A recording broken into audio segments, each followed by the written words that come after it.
in shape guy. Let's have Jeff. 2 for 2 touchdowns on the day. How's that feel after waiting all this time to get back into? You know, it was just a good feeling. I've never been a part of a locker room like that, and to be a part of such a team win like that. The touchdowns were all great, but we had 2 great rushing touchdowns too, and we were able to do what we wanted on offense, and that's more gratifying than the stats, you know, the whole thing. So just to get a team victory on the road in the Big East, that was fulfilling. Coach, you probably reminded you quite a few times of how long that road streak was. Yeah. Was part of the celebration getting that off your back? Every time we come out to stretch, he has a new stat for us every week. Whether it's for the last 15 in the Big East, like it was at UConn, hadn't won a road game in 3 years, hadn't won a Big East road game in the last 12 or whatever it was. You know, he gives us those stats, and we make fun of him for it, but you know, it hits us a little bit to think of that. But to go out and prove that we can go do it and believe we can do it, you know, that's what he does it for. That's how he gets us up and going. So to remind ourselves that we can go and do things like that. Have you heard the new one? Not yet. It's not Tuesday yet. He'll have something for us though. We haven't won back-to-back games in the Big East since like 02 or something, I'm sure, or something like that. since back in the Orange Bowl days, like we hear. So. Justin, talk about this team this year versus last year. What are some of the differences that they're going so well? You know, I think you have to learn how to win, and I think we're slowly getting to that point. You know, we've had some games where we've been in every game, and we should have won every game. We should be up here saying that we have 0 in the loss column. But you know, there's a couple that you give away, and there's a couple that you play really well, and it's just being able to go and believe in yourself and your team and your teammates, and there's a trust factor, and that's something that Coach Strong came in the first day or two and told us, is that we have the talent and the coaching staff is unbelievable, and put those together and get a little belief, and we can do a lot of good things like we did Saturday. What did you think when the call came in that you were going for in that 4th down? I was ready to go. I mean, you look at all offensive guys want to go for it, whether it's 4th and 15, 4th and 20, or 4th and 1, you know, and so it's just a matter of who wants the ball. You know, 4th and 1, the lineman want the ball. You know, 4th and 5, the running back wants the ball. 4th and 10, wide receivers want the ball. 4th and whatever, quarterbacks always want the ball. So that's the aggressive mentality you kind of have to have. That drive to open the second half, how key was that kind of? That was huge. We went into halftime, and you know, we'd done well in the first quarter, but we started to lose a little confidence in the second, right around the end of the half, and so for us, we came in and we went back to the strength of our offense, which is our offensive line. We put it on their back. We went, and I think we ran it 8 straight times and got 4 or 5 first downs, and it was easy for me and the wideouts because we got our call on 3rd downs. You know, make a play, gets the chains moving. If we get off schedule on 1st and 2nd, let's make a throw and keep it going. So I think that was big for our offensive line to go and dominate the line of scrimmage in coming out. And you know, to put together 2 drives, I think one was of 90 and the other one was of 80 to start the half. That was unbelievable for us. Justin, talk about your strengths. What do you think you bring to the table at quarterback? Your skills, which help them, you guys win. You know, I talked to Coach Groh. He always gives us a little something every week, and this week he showed me and Will the tape of us doing well last year, playing well, because I hadn't played in forever. You know, getting some real action, and so I'm a 23-year-old freshman basically with the amount of playing time I've had. So you have to be able to go and get a little bit of confidence in that. And Coach Groh always tells us, how many quarterbacks do you see do a 2-minute drive to win the game a week? It's more about a quarterback not losing the game for your team. You see more quarterbacks lose the game for teams than you do go win it. And you know, as I said, what I took the approach as, we were going to run the football, and when my number was called, I had to go make a play. And thankfully, we made a couple. So.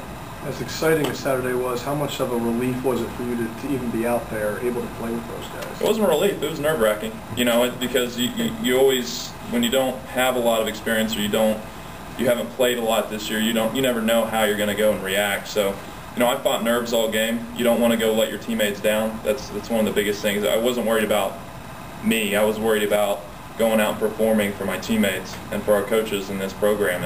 And that's more nerve-wracking than anything. I could care less about people watching the stands. They don't make me nervous. What gets me is not letting teammates down. And so you just have to go out and play and make plays, and you've got guys on your side who say you can do it, and I appreciated that all week.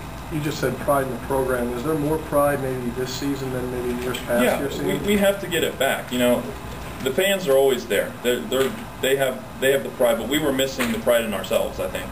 We were missing the pride in that we can go and be top-notch football players for a top-notch team and make this a top-notch program. And that's the biggest thing that Coach Strong has harped on all year, was to get this program back where it should be and needs to be. And to have that expectation and those standards set extremely high, you have no choice on this football team but to go and try to meet them.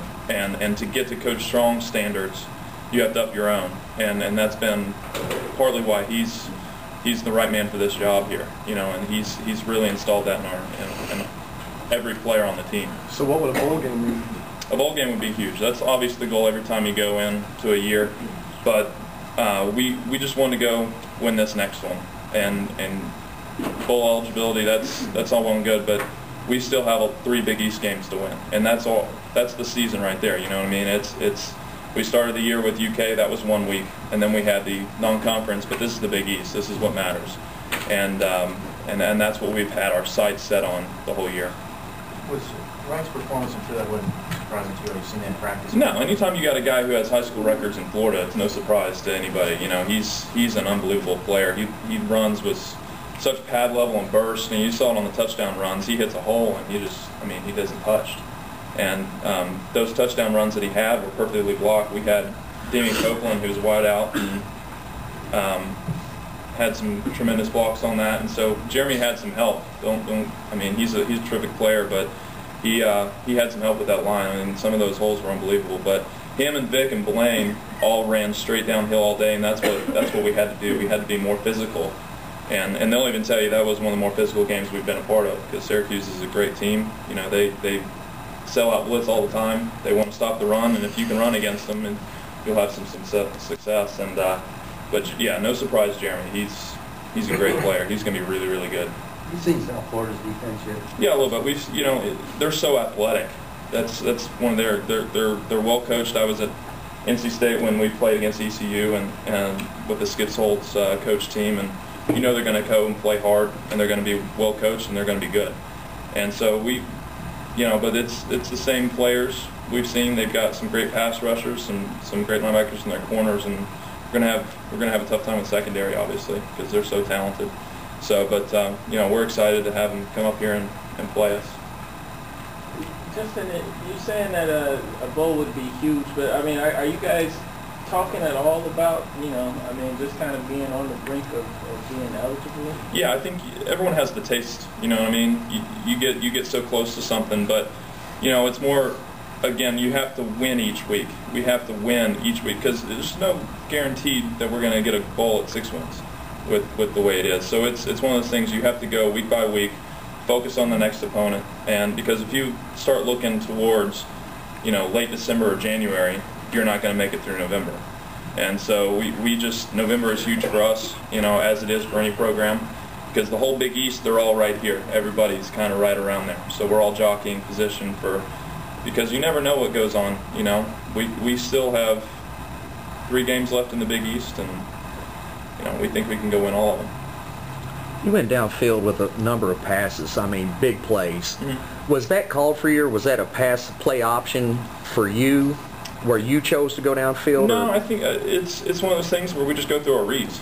Sometimes you have to stretch the field to get people underneath, and sometimes you have to hit a couple dinks, check downs to open up stuff deep. So it was all part of the plan. It's just whatever your read takes you to.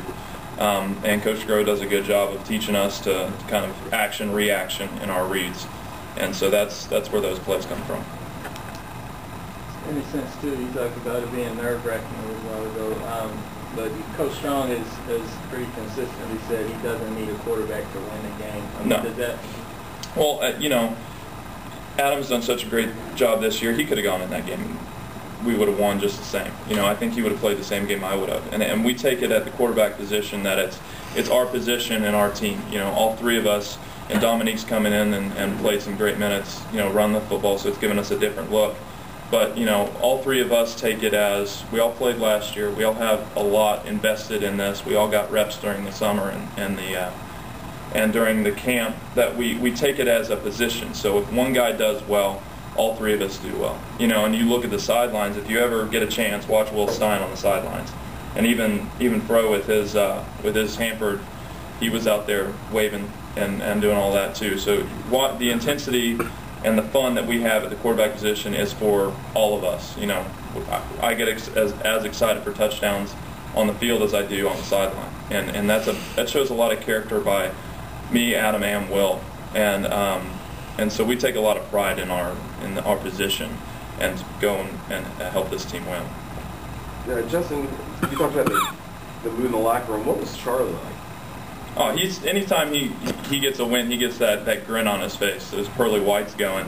He doesn't say much. He has a lot to say during the week and all that, and when we win, he kind of sits back and watches us, you know, and that's kind of fun. We always, you know, whenever we win, we go and hug him and congratulate him, because every win is huge for him as a head coach.